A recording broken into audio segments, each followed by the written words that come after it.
Mari kita berdoa. Tuhan, ampuni kami kalau kami lupa bahwa pada hari Kristus. Dan kami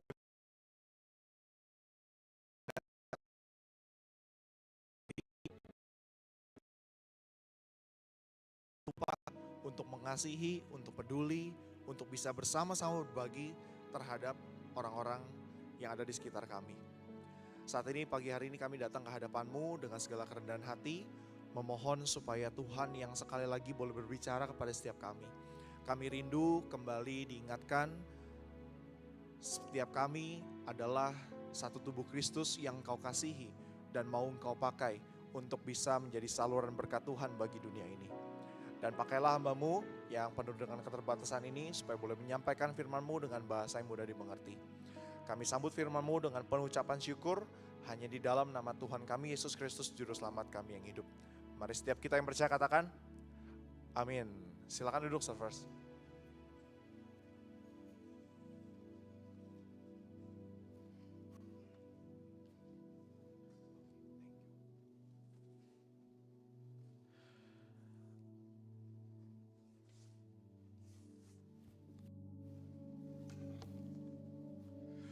Oke, selamat pagi servers. Gimana kabar teman-teman pagi hari ini? Baik. Yang kemarin ikut ke Puntang, pagi ini datang? Atau kecapean? Ya, teman-teman sudah lama nggak berdiri di sini bagiin firman buat teman-teman setelah kurang lebih mungkin ya hampir setahun gitu keluar sementara dari Bandung. Tapi puji Tuhan pagi hari ini bisa ngajak teman-teman sama buat merenungkan satu bagian firman Tuhan. Dan pagi hari ini kita akan renungin satu tema yaitu a place to belong. Ya, a place to belong. Teman-teman, aku ingin ajak kita buat buka satu bagian firman Tuhan. Teman-teman bisa sama-sama perhatiin dari slide ya, hanya ada satu ayat. Kita mau baca Efesus pasal 2 ayat 19 ini sama-sama. Oke, kita baca satu ayat ini sama-sama. 1, 2, 3. Demikianlah kamu bukan lagi orang asing dan pendatang, melainkan kawan sewarga dari orang-orang kudus dan sekali lagi kita baca sama-sama. 1, 2, 3. Demikianlah kamu bukan lagi orang asing dan pendatang, melainkan kawan sewarga dari orang-orang kudus dan anggota-anggota keluarga Allah. Ya, demikianlah firman Tuhan. Yang berbahagialah ya setiap kita yang tidak hanya baca, tapi juga yang jadi pelaku firman-Nya. Teman-teman, aku ingin nanya kepada kalian semua, ada yang pernah nonton film ini enggak? Film ini udah gak ada sih. Itu tayangnya kayaknya gak lama, cuma sekitar 3 minggu, hampir sebulan kalau gak salah. Ada yang nonton, ada yang sempat nonton atau tahu ceritanya? Kalau ada boleh angkat tangannya gak? Gak ada? Oke. Teman-teman, ini film yang cukup menarik. Jadi gak apa-apa ya, aku ini cerita karena filmnya juga udah lewat gitu, udah gak ada.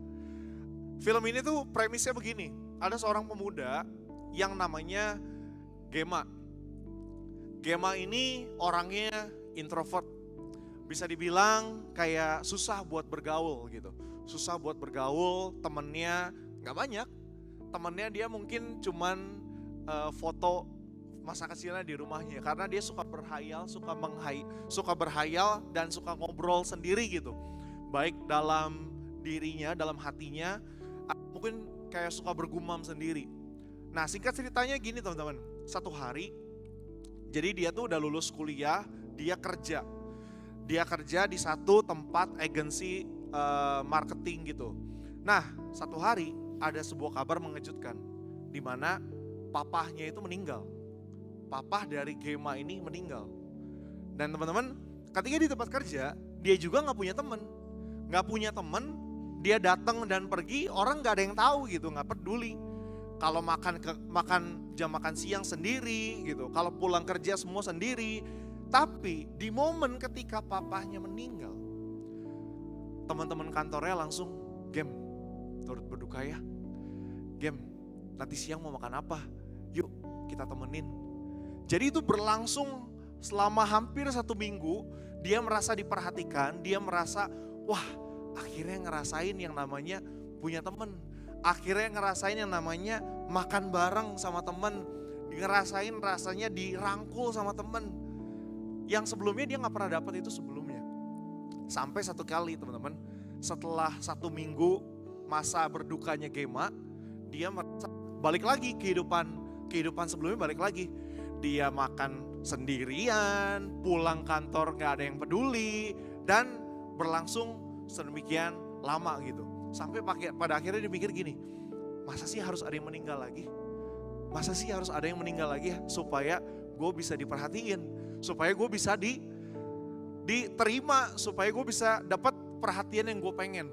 Dan benar teman-teman, selanjutnya ada cerita-cerita tentang meninggal yang dia buat supaya orang bisa perhatian. Mulai dari kucingnya, mulai dari kakek neneknya, dan seterusnya. Teman-teman, mungkin kalau kita dengar premis sederhana dari film ini, rasanya kok kayak cringe banget ya. Kok ada orang yang kayak gitu ya? Tapi sadar gak sih teman-teman?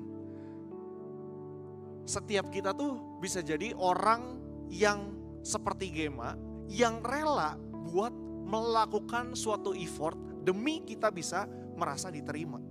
Demi kita bisa merasa dimiliki oleh sekelompok komunitas atau bahkan gereja sekalipun. Berapa banyak dari kita yang terkadang juga rela melakukan effort itu teman-teman. Supaya kita ini merasa dimiliki, diterima, dikasihi. Secara tidak sadar loh ya. Mungkin effortnya gak se-ekstrim Gema yang rasanya harus ada yang meninggal supaya saya diperhatiin gitu. Tapi effort yang kita rasa dan kita tahu kalau saya lakuin ini, saya yakin teman-teman pasti akan senang sama saya. Saya yakin teman-teman pasti akan mau gaul sama saya.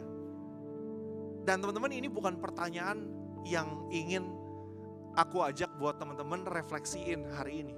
Tapi lebih dalam lagi teman-teman. Pertanyaan kedua ini yang ingin aku ajak untuk kita sama-sama pikirkan. Berapa banyak gereja hari ini yang secara tidak sadar itu seperti sedang menaruh syarat supaya orang yang datang ke dalamnya itu bisa merasa dikasihi dan dimiliki.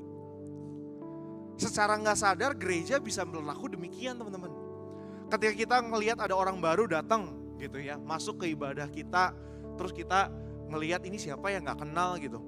Dan bahkan orang-orang yang katanya sudah jadi anggota, bisa jadi seringkali kita berlaku supaya orang bisa gaul dengan kita, orang bisa kita kasihi juga, bisa kita merasa oh ini sealiran, sefrekuensi. Oh lu harus pelayanan dulu misalnya. Oh lu harus bisa ikut event ini dulu. Oh lu harus bisa ada di dalam bagian kita dulu dan sebagainya. Seolah-olah seperti sebuah syarat untuk orang lain yang baru datang atau orang luar yang kita gak kenal, tetapi sesama orang percaya itu seperti perlu melakukan syarat tersebut. Nah teman-teman, melalui bagian firman Tuhan pagi hari ini, aku ingin ajak kita lihat gitu apa yang Paulus bilang. Karena di dalam bagian firman Tuhan yang tadi kita baca, Paulus bilang, demikianlah tidak ada lagi orang asing atau pendatang. Kita ini semua sama gitu. Dan Paulus itu bilang pada konteks yang aku ingin sama-sama kita lihat. Kalau dulu itu memang sangat-sangat relate ketika Paulus bilang bagian firman Tuhan ini. Nah teman-teman, dahulu orang yang menerima surat Paulus itu ya di dalam surat Efesus yang kita baca, pembacanya itu dibagi dua. Ada yang namanya orang Yahudi dan namanya orang non-Yahudi. Orang Yahudi itu adalah orang-orang yang kalau bisa kamu dibilang ya orang Kristen tulen yang dari keturunan Abraham, orang Israel asli. Mereka tuh seperti memang dari sananya gitu, udah dari zaman perjanjian lama dipilih oleh Allah menjadi bangsa pilihan. Dan segala tradisi baik itu seperti disunat dan segala macamnya itu sudah dilakukan. Karena memang menjadi sebuah identitas bagi mereka yang membedakan mereka adalah bangsa pilihan dan yang bukan bangsa pilihan. Tetapi di dalam firman Tuhan, ketika Tuhan Yesus datang ke dalam dunia, Tuhan Yesus itu menghapuskan perbedaan itu. Tuhan Yesus itu tidak lagi memandang, oh ini adalah orang Yahudi dan hanya mau mengasihi orang Yahudi. Tapi Tuhan juga mau mengasihi orang-orang luar yang non-Yahudi. Oleh karena itu teman-teman, orang Yahudi ini seakan merasa punya sebuah kebanggaan.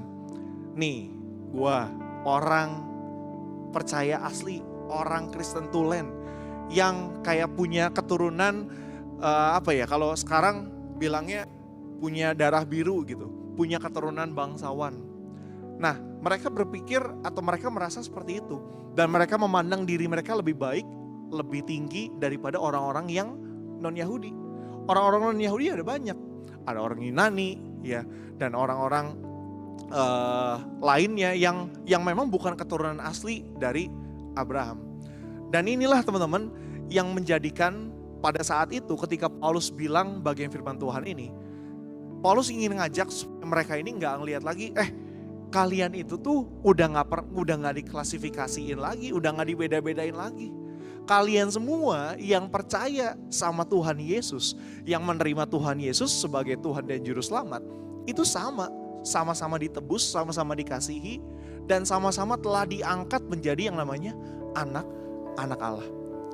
Jadi kalau teman-teman lihat hari ini, ya, mau dimanapun teman-teman berada, satu waktu teman-teman pergi keluar kota atau bahkan kuliah ke luar negeri, teman-teman ketemu sesama orang percaya, seharusnya kita nggak lihat lagi gitu, dari mana, atau hanya pengen bergaul dengan orang-orang yang asalnya sama saja atau seleranya sama saja.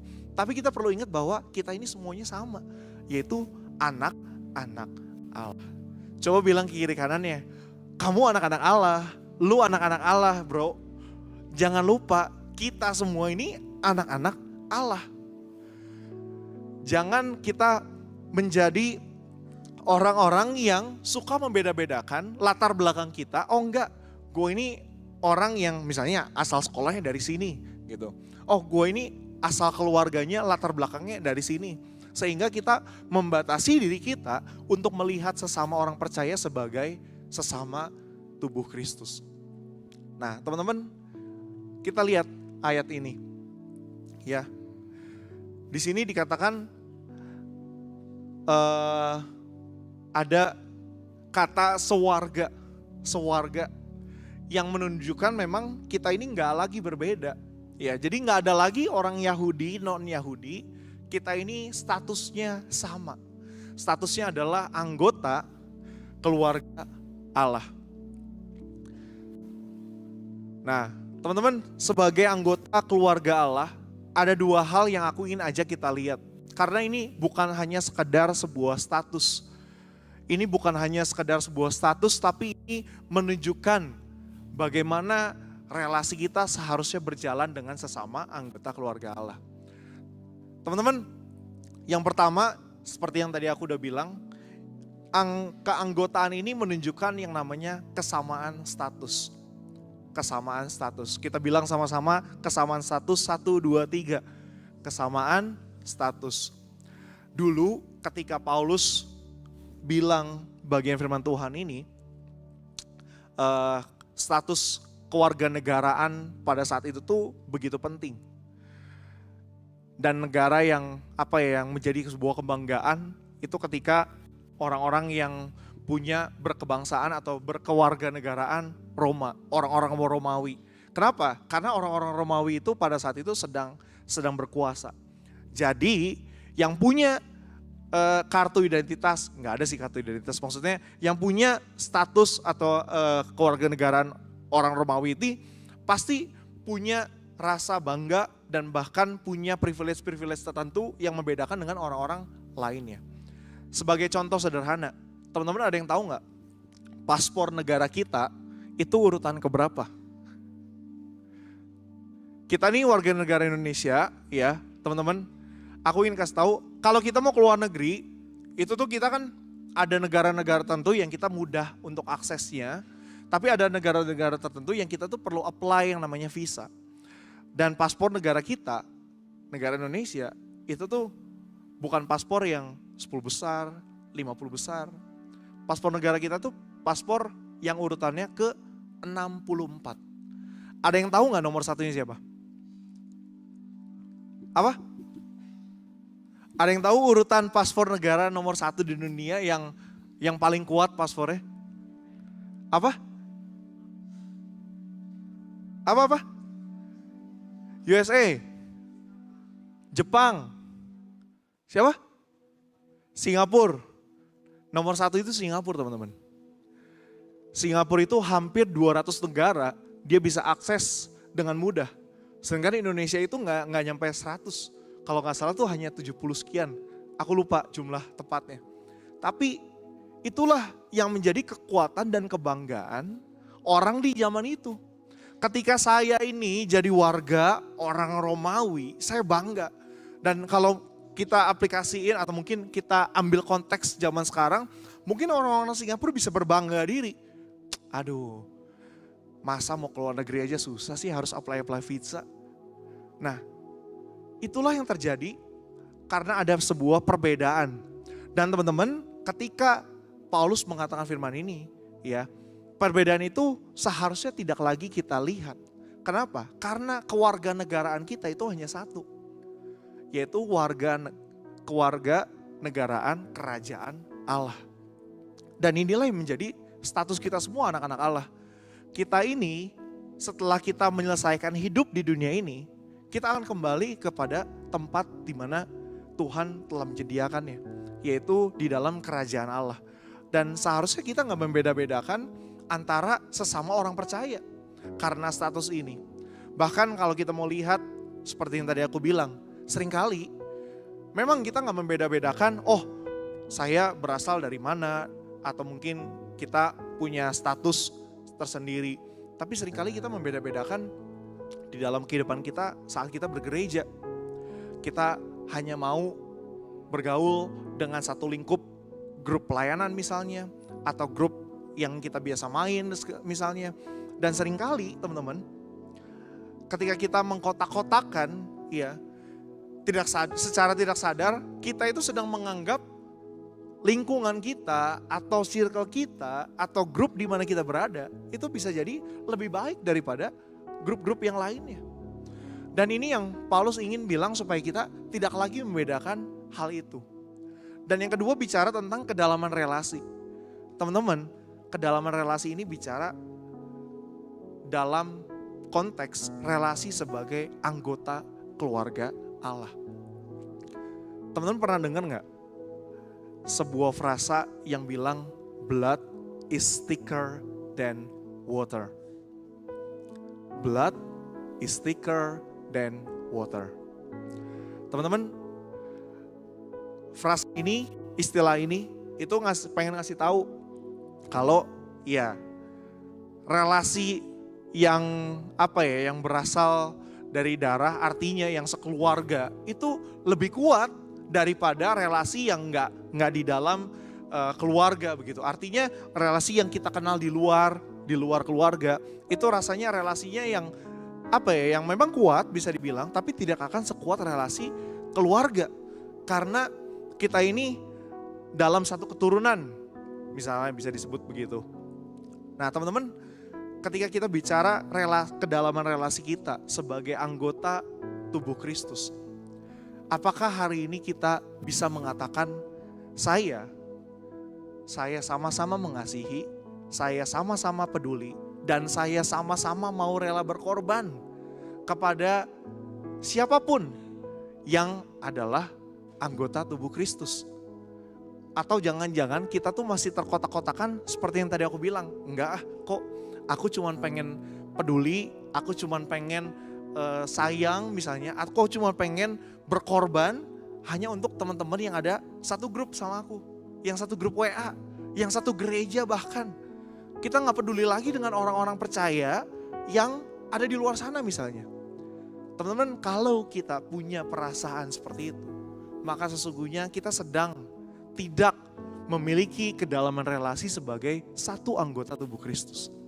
Tapi hari ini kita diajak lagi buat lihat bahwa status anggota keluarga Allah ini bukan hanya sekedar sebuah identitas semata, tapi juga menunjukkan kesamaan status dan juga kedalaman relasi yang perlu kita bangun bersama.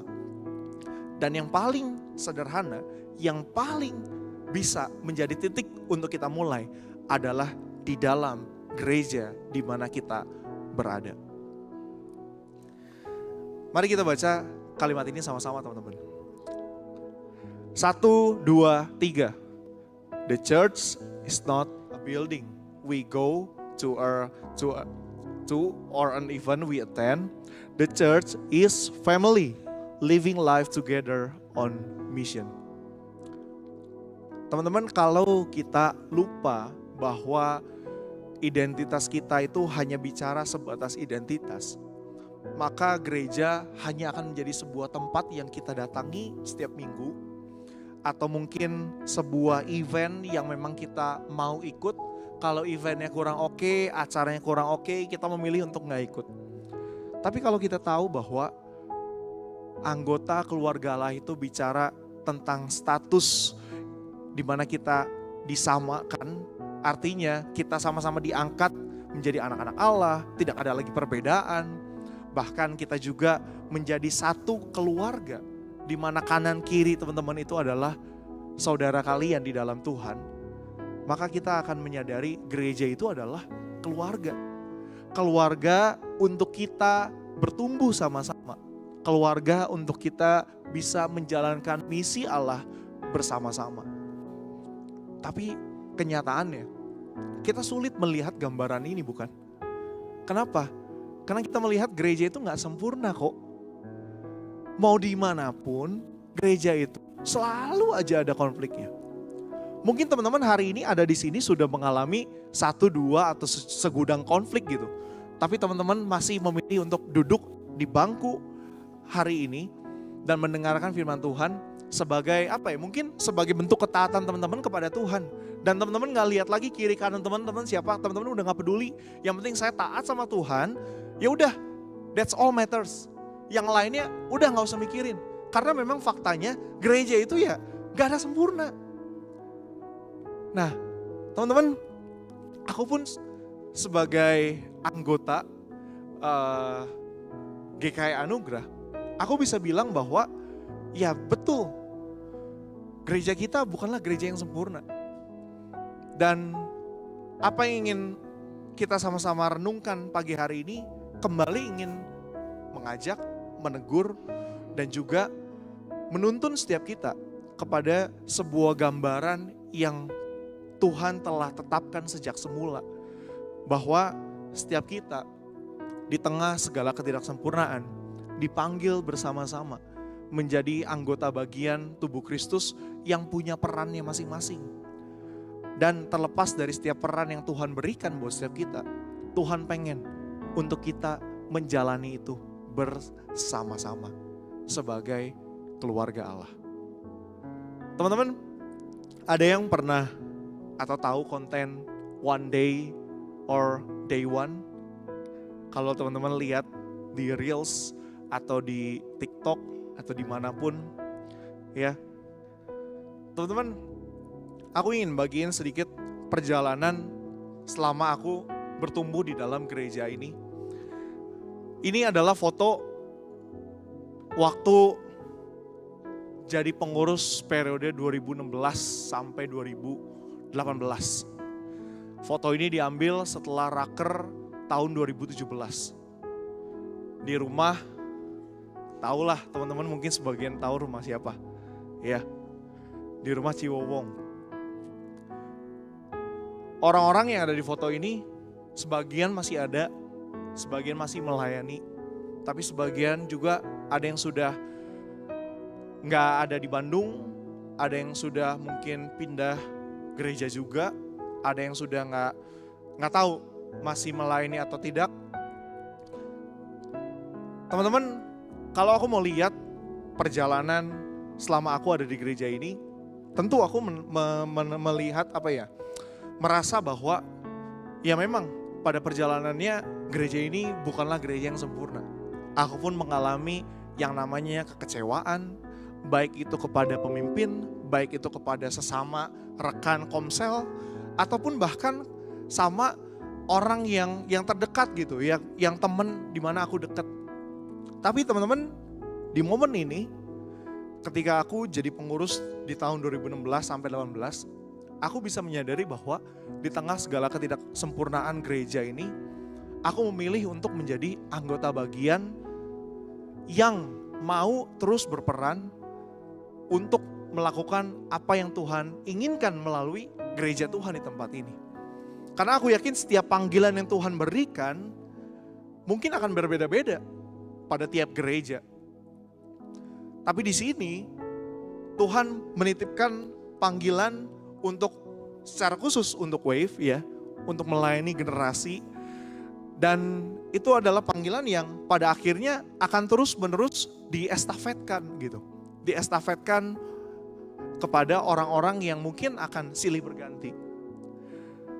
Namun teman-teman, sampai hari ini aku pun masih punya satu keyakinan yang sama gitu. Gereja ini bukanlah gereja yang sempurna. Tetapi kenapa aku ingin tetap ada di sini, bahkan melayani di sini? Kan aku tahu bahwa ya di tengah ketidaksempurnaan gereja ini, Tuhan tetap bisa dan memakai orang-orang yang tidak sempurna ini untuk terus berkarya, melakukan setiap pekerjaan-pekerjaan yang Tuhan percayakan. Dan teman-teman, one day ini gak akan mulai, ya, gak akan mulai kalau gak ada day one-nya, bener gak? Nah, ini dia foto day one-nya. Ini adalah foto MMK pertamaku di tahun 2010.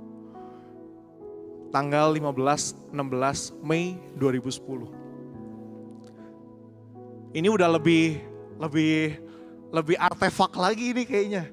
Teman-teman ada yang mungkin baru lahir, aku gak tahu 2010. Tapi intinya teman-teman, di momen ini adalah potret perjalanan yang kalau aku ingat, aku mulai jalani sebagai ya seorang diri. Jadi singkat cerita, dulu aku datang ke gereja ini, aku gak kenal siapa-siapa. Kenapa? Karena aku gerejanya dari Bajem Ciberem yang sekarang udah jadi GKI Ciberem. Terus sekarang aku datang ke GKI Anugerah, buat apa? Buat MMK, buat ikut katekisasi supaya bisa disidi. Udah, motivasinya cuma sebatas itu teman-teman. Dan ini retret MMK-nya. Retret MMK-nya akhirnya dari sinilah mulai dimana ada orang-orang yang aku kenal, berkenalan, ada mentor-mentor, ada kakak-kakak yang akhirnya ngajakin pelayanan gitu. Yang ngajakin pelayanan sampai pada akhirnya di tahun 2010. Di tahun 2010, di tahun yang sama, akhirnya ya udah memberanikan diri untuk menjalani pelayanan pertama. Ada yang tahu pelayanan pertama yang aku jalanin atau yang aku coba itu apa? Ada yang bisa nebak gak? Hah?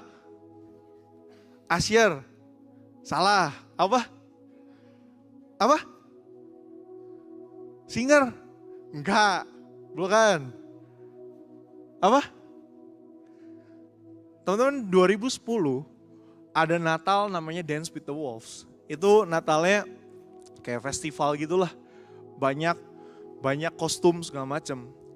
Dan di situ aku ngambil pelayanan pertamaku. Menjadi seorang dancer. Nah, sebenarnya rada malu nunjukin foto ini, tapi it's okay. Aku pengen share bahwa gini teman-teman, ya, setiap teman-teman yang ada di tempat ini, pagi hari ini, Tuhan memberikan sebuah peran, sebuah panggilan yang Tuhan rindu untuk teman-teman jalanin.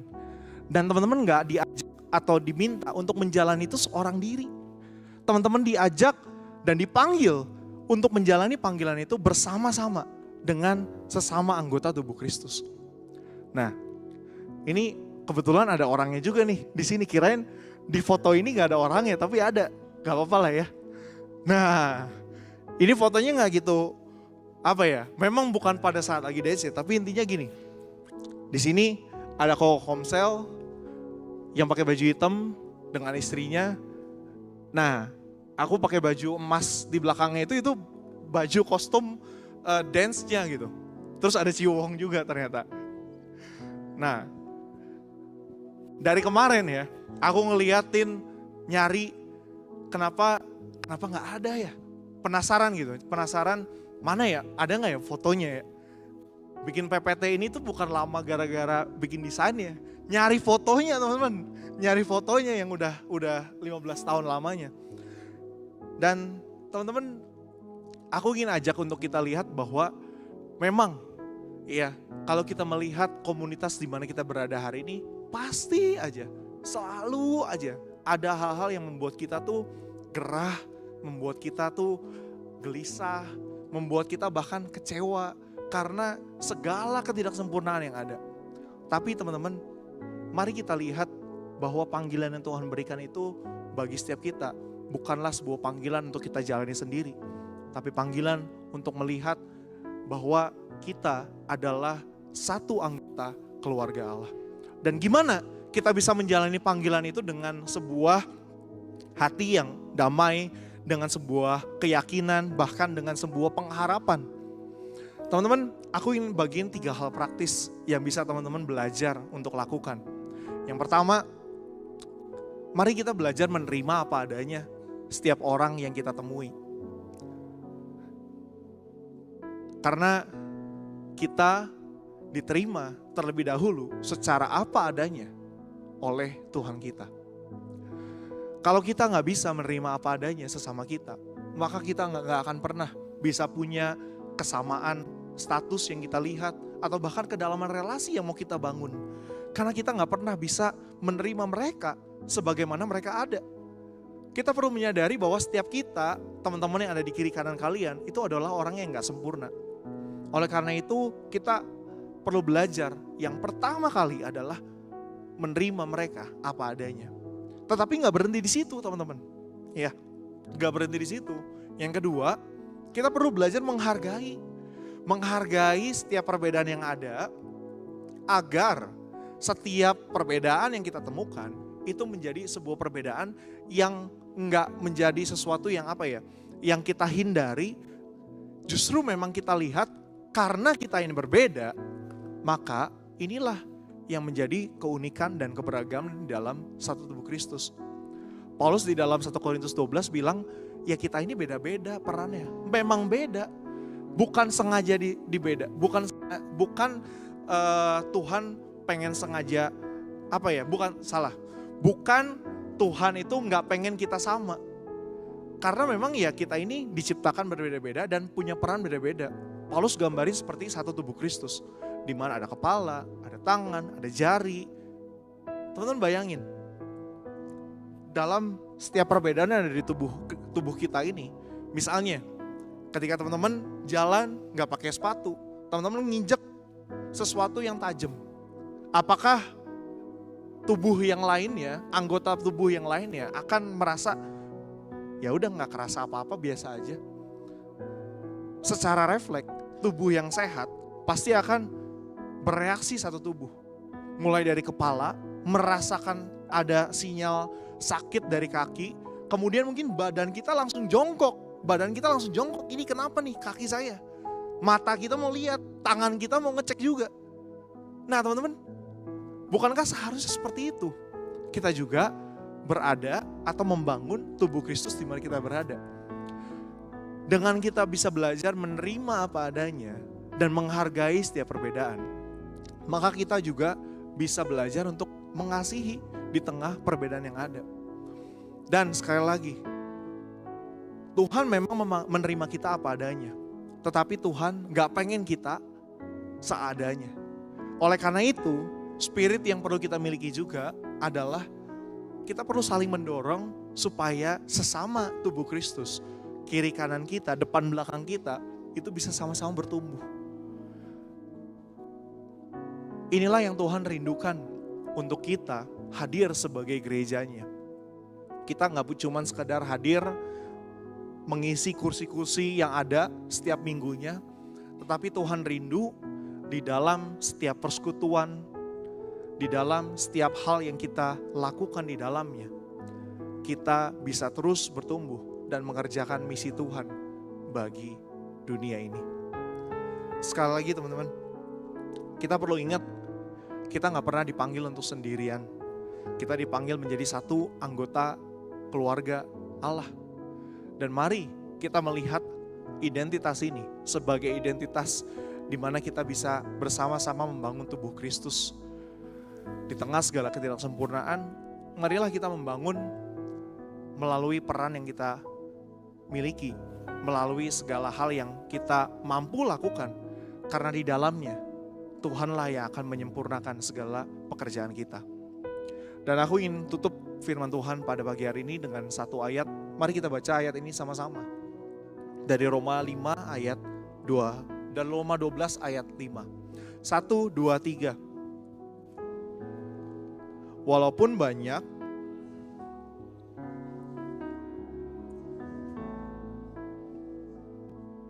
sekali lagi sama-sama, demikian juga kita, walaupun banyak, adalah satu tubuh di dalam Kristus, tetapi kita masing-masing adalah anggota yang seorang terhadap yang lain.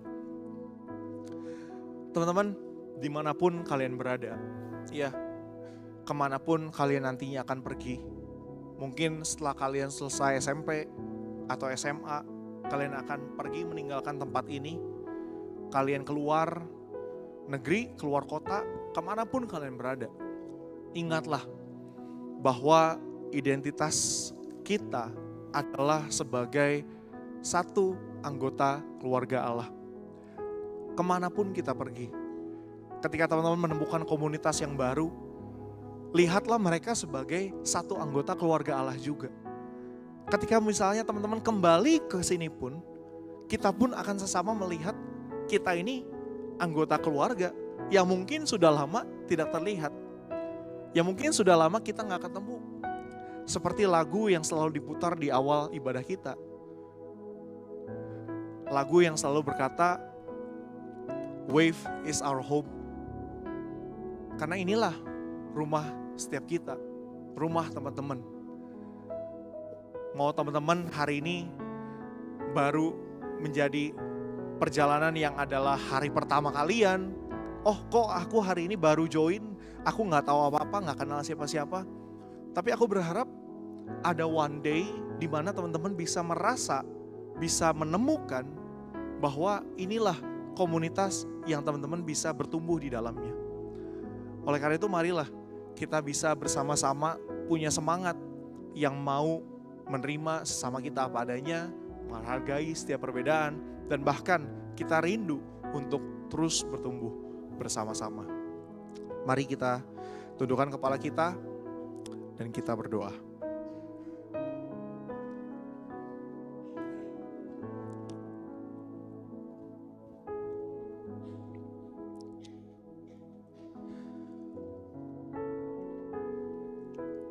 Ya Tuhan, kami tahu gak mudah saat Tuhan memanggil kami sebagai satu anggota keluarga Allah. Karena seringkali kami membawa status kami di dunia ini, sehingga itu membuat kami mudah untuk terkotak-kotakan, untuk terpisah-pisah, dan kami sulit untuk melihat kesatuan itu.